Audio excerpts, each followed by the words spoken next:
The work in organizations is accomplished by the efforts of different departments or teams located across the organization.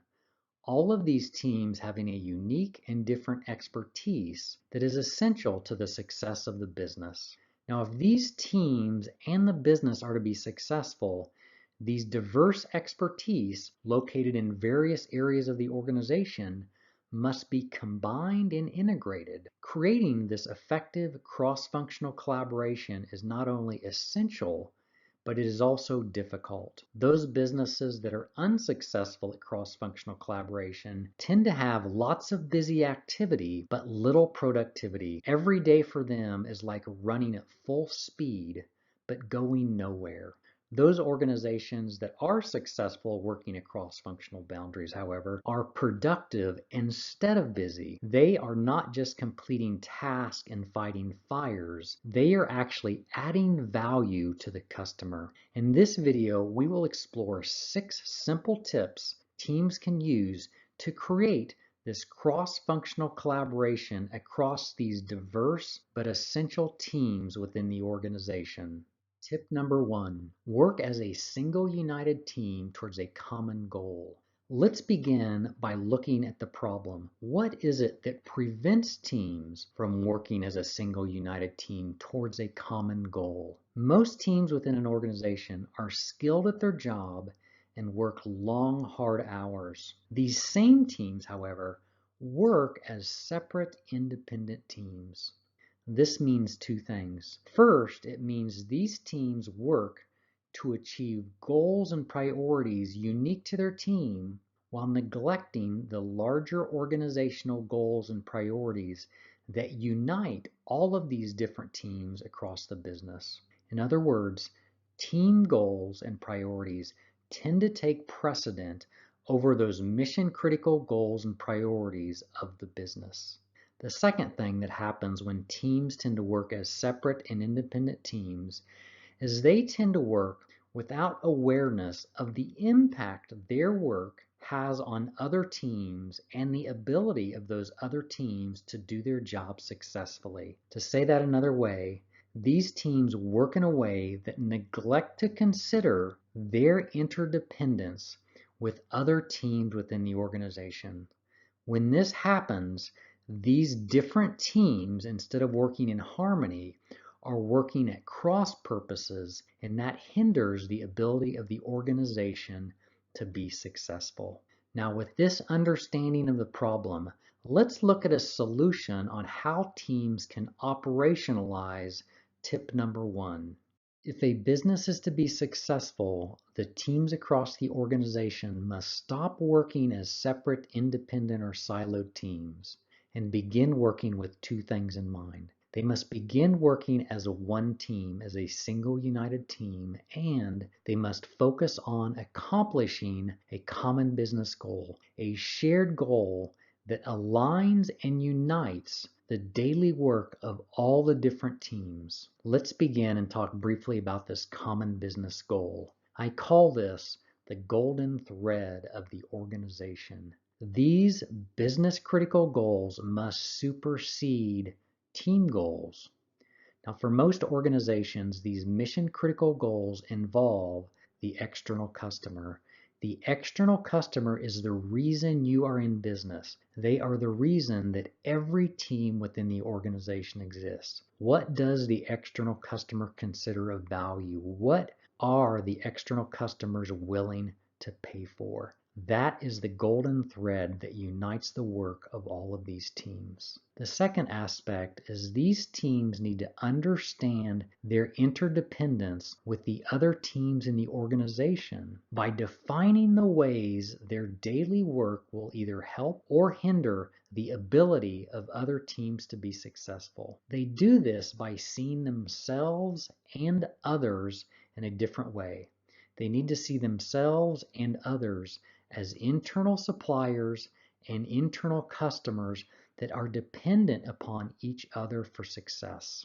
Now, at times, you may be an internal supplier that is providing or supplying something to your internal customer that they need to do their job. Your internal customer's ability to be successful is dependent upon your work as their internal supplier. They rely on you. Now, at other times, you will be an internal customer that is receiving something from your internal supplier to do your job. Your ability as the internal customer to be successful is dependent upon the work of your internal supplier. You rely on them. As both internal suppliers and internal customers, all the teams within the organization need to work together, not as separate teams, but as different parts of a single united team, supporting each other to achieve that common goal, to achieve that golden thread, meeting the needs of the external customer.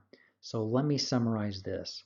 Despite being skilled at their job and working long hours, when teams work as separate or independent departments, they work against the ability of the larger organization to be successful. Those mission-critical goals involving the external customer and other operational needs, the golden thread, must become primary and guide the daily work of all teams.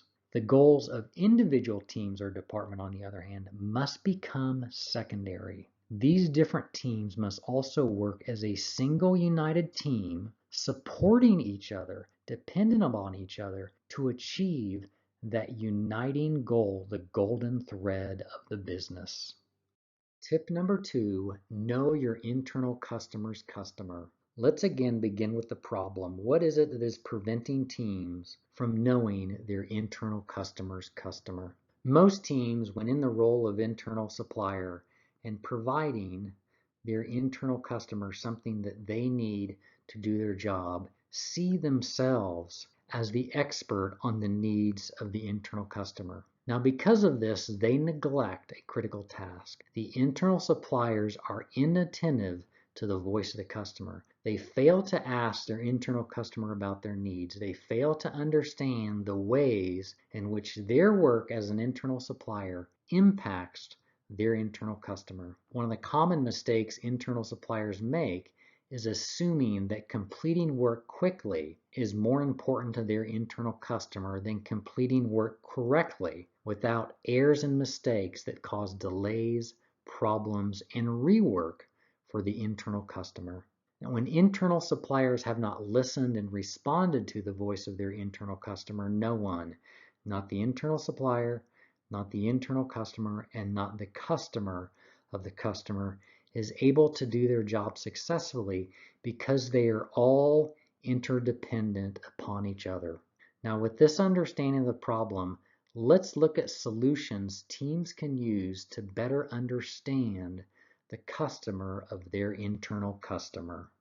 The only expert on the needs and challenges of your internal customer is your internal customer, not you as an internal supplier. You as an internal supplier need to have open two-way dialogue with your internal customer about their needs. You need to listen, ask questions, and learn. As an internal supplier, you need to become more familiar with the work and needs of your internal customer. I find it beneficial to think in terms of your internal customer's customer. Your internal customer is always working to meet the needs of their customer. Your work as an internal supplier supports your internal customer's work to meet the needs of their customer, whether that customer is internal or external. Knowing your internal customer's customer helps you as an internal supplier better support the work of your internal customer. To summarize, internal suppliers can be very skilled and qualified for their job. They can be accomplished in their work, but will never ever be an expert on the needs of their internal customer. The only expert on the subtle and obvious needs, challenges, and problems of the work of your internal customer is your internal customer. You as an internal supplier need to listen to the voice of your internal customer and ask questions. Commit to understanding their needs in actionable terms. Acting without an accurate understanding of their needs would be like a physician treating a patient without hearing from the patient about their symptoms and problems.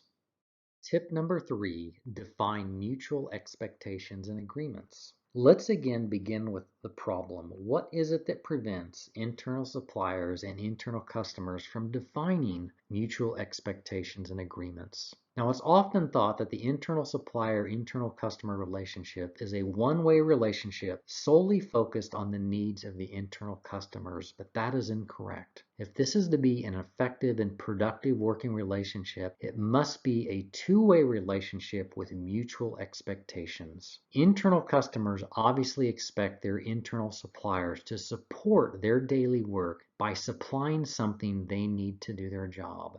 However, what is often neglected are the expectations internal suppliers have of their internal customers. Internal suppliers expect their internal customers to clearly define and explain their needs and challenges. No one can adequately support their customer if the customer is unable or unwilling to articulate their needs and expectations. Now, once these mutual expectations are established, internal suppliers and internal customers must commit to mutual and measurable agreements. Now, unfortunately, the productive problem-solving conversation required of internal suppliers and internal customers are often avoided because they are difficult conversations. They're full of ambiguity. We receive feedback we don't want to hear, and others often request that we change. When the internal suppliers and internal customers fail to define their mutual expectations and agreements, no one, not the internal supplier, not the internal customer, and not the customer of the internal customer, is able to do their job successfully. Now, let's look at a solution teams can use to begin operationalizing tip number 3. These ongoing productive conversations between internal suppliers and internal customers are not a one-and-done event. They're ongoing.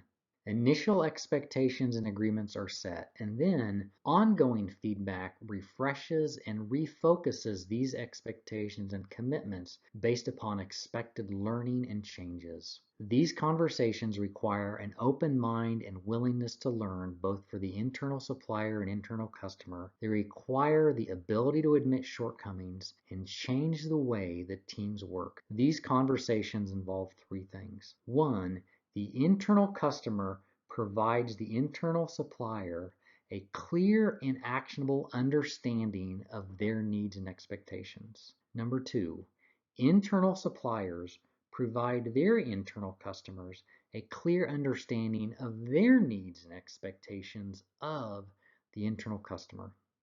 And lastly, internal suppliers and internal customers negotiate these needs and expectations, then come to mutual and measurable agreements in which roles and responsibilities are created. To summarize this, it is the role of the internal supplier to provide or supply their internal customers something they need to do their job. But before this is possible, internal suppliers need their internal customers to clearly articulate their needs in actionable language. But even that's not enough. To continue to meet the needs of their internal customers, internal suppliers and internal customers must continually renegotiate and agree to their mutual expectations. Tip number 4, establish needed resources. Let's begin by understanding the problem. What is it that prevents a team, whether that team is an internal supplier or an internal customer, from establishing the resources that they need to do their job and meet the expectations and agreements they have with their internal suppliers and internal customers? One of the common reasons this happens is because of what I call a resource deficiency. A resource deficiency happens when staff does not have easy access to the tools, material, equipment, and systems they need to do their job. They don't have access to the information and subject matter experts they need to support their daily decisions, and they don't have access to the managers and decision makers that provide quick approvals so that work can continue. These resource deficiencies also happen when staff have access to the resources, but those resources are cumbersome to use, difficult to navigate, and user unfriendly. Now, when internal suppliers and internal customers do not have access to the resources they need to do their job, No one, not the internal supplier, not the internal customer, and not the customer of your internal customer is able to do their job successfully because all of these teams are interdependent. They support each other and rely on each other with mutual expectations. Now, with this understanding of the problem, let's look at potential solutions to help a team, again, both internal suppliers and internal customers, leverage tip number 4. Once internal suppliers and internal customers begin and continue having productive two-way dialogue about their needs and challenges, they will understand their mutual expectations and agreements. Then they must identify the resources that they need on a daily basis to meet those agreements. With this identified resource list, they need to ensure that all the resources are available at the moment they are needed, easy to access, simple to navigate, and user-friendly. Only when these resources support the daily work of internal suppliers and internal customers will these teams be able to do their job and support the work of other teams across the business, teams that are dependent upon them. To summarize this, internal suppliers are unable to provide their internal customers what they need to do their job, and internal customers will be unable to do their job when they lack the necessary tools, material, equipment, and information that supports their everyday work. Tip number 5, measure and visually display progress. Every day, teams work very hard to contribute to the success of the business, but the impact of that work is often hindered because the team lacks the ongoing direction and guidance that they need to maintain focus on the team accomplishments that are most important to the business. Now, this often happens when teams lack visibility into a clear definition of team success and into their current performance relative to that definition of success. When the teams of internal suppliers and internal customers lack this line of sight into current team goals and current performance relative to that goal, everyone is hindered from doing their job successfully, which then hinders other teams from doing their job successfully. So what can internal suppliers and internal customers do to measure and visually display progress?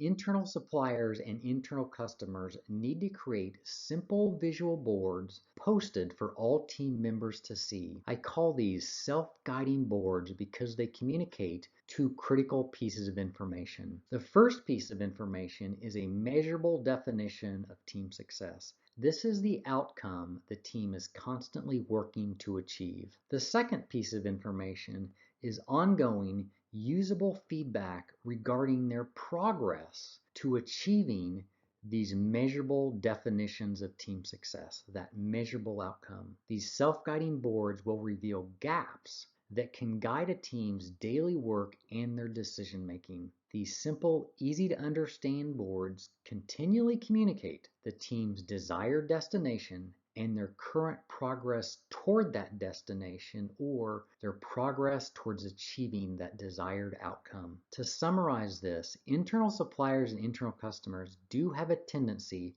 to see their daily work task as their goal. Daily work, however, is the means or the method teams use to accomplish an outcome that is important to the business. These visual boards help facilitate teams to stop seeing their daily work as the goal and began seeing their goal as a contribution critical to the success of the business.